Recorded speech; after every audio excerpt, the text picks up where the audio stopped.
और तापत्रय विनाशाय श्री कृष्णाय वयम नुमः।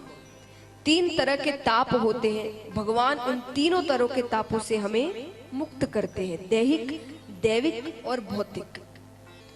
अब मुक्त कैसे करें, उनकी कृपा हम पर कैसे हो, या ऐसा कहे कि भगवान को वश में कैसे करें।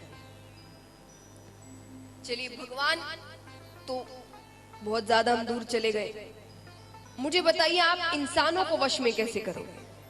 कोई व्यक्ति है, आपको उसे वश में करना है, कैसे करोगे। और थोड़ा सांसारिक दिमाग से सोचना, क्योंकि हम कथा में आते हैं तो बड़े अच्छे अच्छे ख्याल आते हैं हमें। अब ये अधिकतर जवाब यही मिलेगा, प्रेम से, अच्छे व्यवहार से। ऐसा बाहर जाकर कोई नहीं करता, ये ख्याल बाहर जाकर किसी के दिमाग में नहीं आता, क्योंकि बस कथा में बैठे तो अच्छे ख्याल आएंगे। तो एक बार के लिए भूल जाइए आप कथा में बैठे हैं, मानिए आप बाहर हैं, अपने कार्यों में हैं, सांसारिक कार्यों में हैं। उस दिमाग से सोचिए, मनुष्य को अपने वश में करना है कि आप जो बोलो वो वैसा ही करें।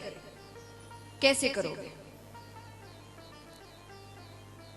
बताइए, कैसे करोगे।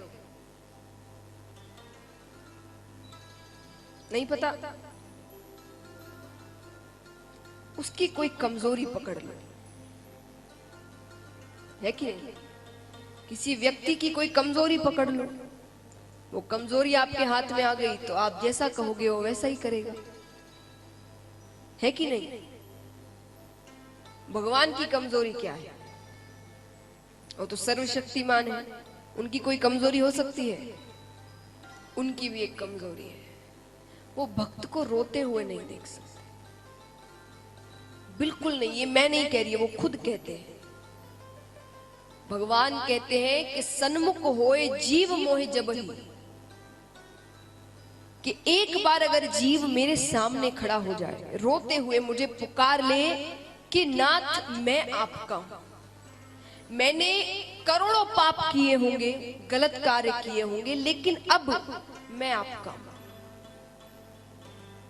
भगवान कहते हैं मैं उसी वक्त उसके करोड़ों करोड़ों पाप वहीं नष्ट कर देता हूं,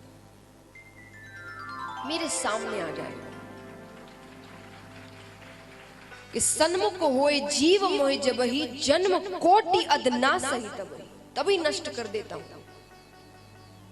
ये भगवान की कमजोरी है, वो रोते हुए नहीं देख सकते भक्त को। लेकिन रोना भी असली रोना, ऐसा नहीं एक पाप किया रोने चले गए, फिर दूसरा पाप किया फिर रोने चले गए। सच्चे मन से एक बार रोकर पुकार लिया, वो आपके हैं। तो महाराज ये भगवान की कमजोरी है।